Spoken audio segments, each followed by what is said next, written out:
crash and burn. Hey everybody. So tonight I am looking to discuss the 2023 film The Zone of Interest. I mean, I must have watched this movie 20 times by now.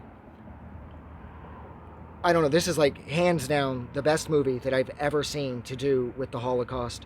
I mean, of course, before I would have said, obviously enough, Schindler's List was sort of my go-to, but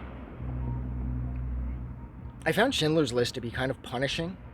Like, it's really long, it's vicious, and it just keeps steamrolling over you over and over again. And I felt sort of like, I guess, crushed by the weight of Schindler's List. And I also really liked the documentary The Last Days, which again was by the Shoah Foundation as well as Steven Spielberg. They presented that documentary. And I thought that was a really, really, really good documentary about the Holocaust. But again, it gets kind of heavy because of the information in there, and now they discuss how it points that they're tearing babies in half, and then the survivors go on to talk about the horrors of the camp. And it becomes, again, very heavy.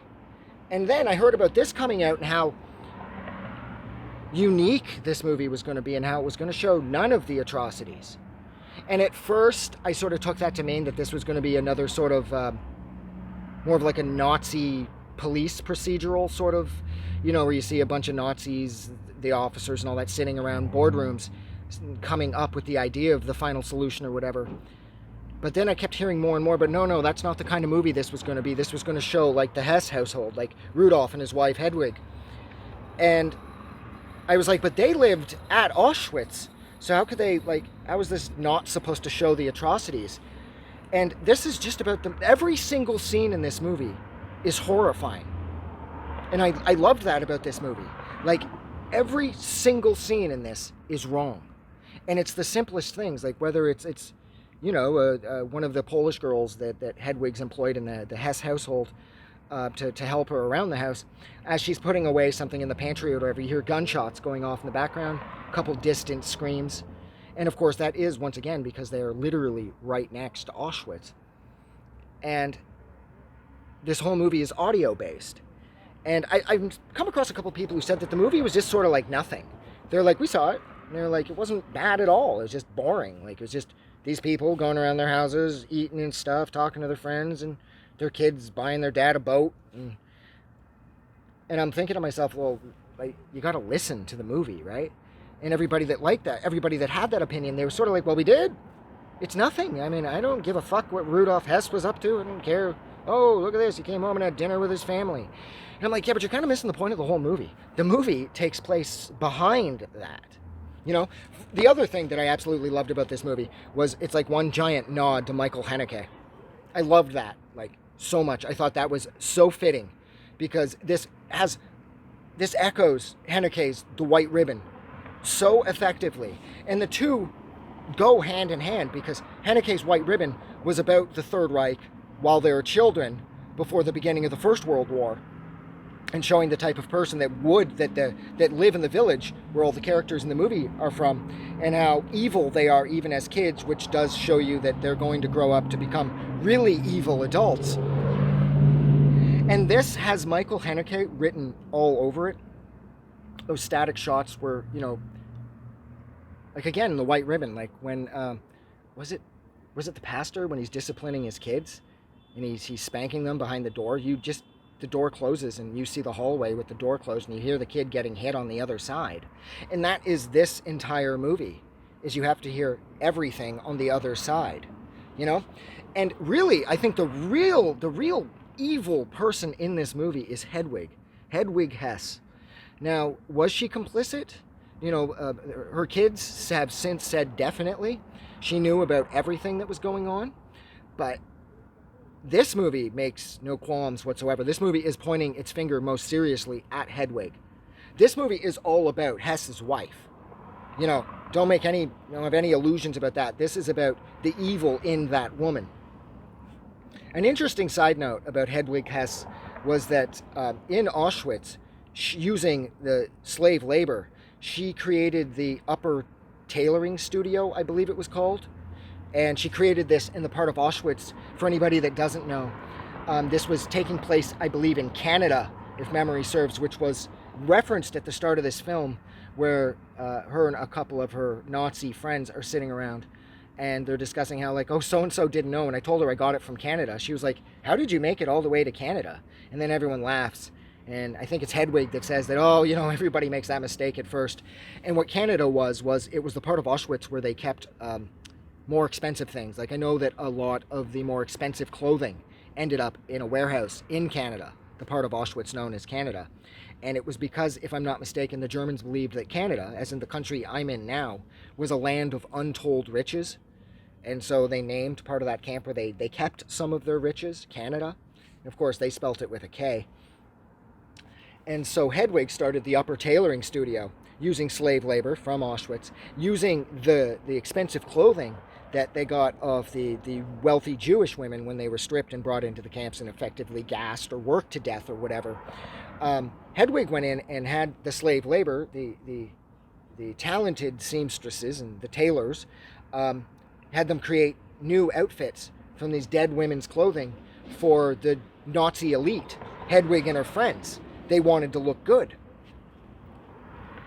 And so she knew. There's no way that she couldn't. Like, oh yeah, you can only play stupid so far. Like, oh, I don't know what my husband does. I'm going to go down to that giant warehouse where there's 50,000 pounds of women's clothing, expensive women's clothing, for some reason. Where'd all these shoes come from? You can only play dumb to a point. I mean, the part when she gets the fur coat, and she's trying it on in her bedroom. First off, she does it in secret. I found that she sort of hid that from the servants in the house, which I found really wild, because why should she care, right? But she does. She kind of takes the bag she runs upstairs with it, and she tries the fur coat on. And I thought that was really interesting, too, because Hedwig never leaves the camp in the movie. It's Rudolph, it's Hess that gets to go to all the events. Hedwig is at home with the kids. So what does she care about having a nice fur coat? She doesn't go anywhere. Now, of course, that is just her portrayal in the movie. I would imagine that if she had set up the upper tailoring studio, that clearly she was invested in clothing because she got to wear them when she went out places with her husband, I'm assuming. But in the movie, she's portrayed as a 110% housewife who stays home looking after the kids. So I don't really understand why you'd want a fur coat. You're a homemaker. And then the most disturbing part of that scene is when she finds a lipstick in the pocket, tries it on, wipes it off and everything, and then she puts it in the drawer with the rest of her makeup, which immediately got me thinking as to whether or not was the rest of the makeup in there, was that hers? Or did she get the rest of the makeup from more dead women, from a bunch of dead rich women that, she got the loot. It's really, really scary. I mean, even the scene when the boys are in their bedroom and the younger son's like, yo, to the older brother, he's like, what are you doing? And he's like, oh, I'm just going through some gold teeth. And he's got like a pocket full of gold teeth. And I'm like, holy fuck, this movie is like unrelenting in its quiet brutality. It's like when Hedwig, you can clearly tell she hates that one girl in the house, the girl that has to bring that stupid little drink on that stupid little tray. When she's setting the tray up and everything, Hedwig looks over at her, gives her this evil look. And then after Hedwig's mom leaves, I love that. Her mom shows up, she walks her through her little palace, she's out back, and she's like, I designed this whole place, Mom. And my son jokingly refers to me as the Queen of Auschwitz. And then her mom just can't stand being that close to the slaughter, She doesn't care what happens to the people inside of there. I mean, that's made evident right when she arrives and Hedwig is taking her on the tour of the house and they're in the garden. And the mom says, do you think so-and-so is over there? Pointing to in Auschwitz. And Hedwig's like, who's that? And she's like, the Jewish woman I used to clean for. Do you think she's in there? And then her mom makes this crack about how she wasn't able to get the woman's curtains that she loved. They were auctioned off or something, I guess after she was, tossed into an extermination camp. And Hedwig's mom, like I said, makes this crack about, damn, so-and-so beat me to her curtains. I really liked her curtains. And then her mom, seeing the chimney, the fire coming out of it, the smokestacks, she's drinking all night alone in the bedroom. You can tell it kind of catches up with her. And it's not so much that it catches up with her, like as far as it catches up with her conscience. Like she feels bad for, being complicit in this somehow. No, it's just kind of like the rest of us are, like, like everybody loves steak. Well, most people love steak. I don't love steak. But, But just because you love steak, it doesn't mean that you want to be in the slaughterhouse seeing the cows being taken apart, right? So her mom retreats, and the following morning when that little servant girl's like, she's like, take her food away. She's like, what did you do this? To spite me?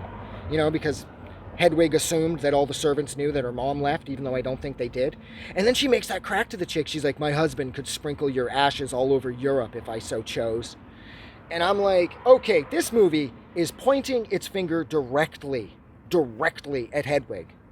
And then, given everything that I have learned about the woman over the years, she knew.